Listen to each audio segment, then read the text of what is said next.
La présidente, monsieur le ministre, madame le rapporteur.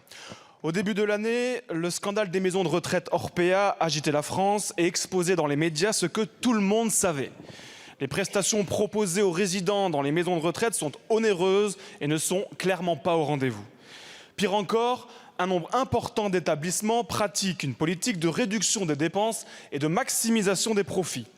Cette gestion métamorphose l'accueil des résidents au profit d'une rentabilité croissante et nuit aux conditions de vie des personnes âgées, dans les prestations fournies comme dans la qualité des soins proposés. Cette situation n'est pas nouvelle. Les personnes âgées, et particulièrement les personnes sans famille pour les défendre et les visiter, subissent parfois des conditions de résidence particulièrement pénibles. L'État souhaite donc, à travers cet article, renforcer les conditions de contrôle des maisons de retraite.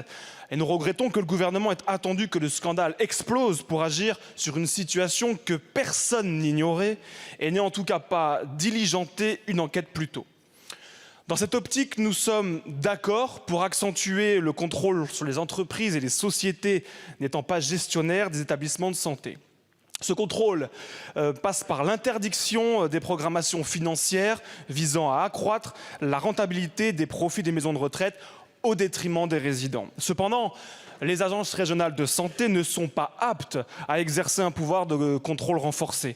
Les ARS agissant à un niveau trop décentralisé, elles affaiblissent la capacité de l'État à exercer son contrôle sur la gestion de ces établissements.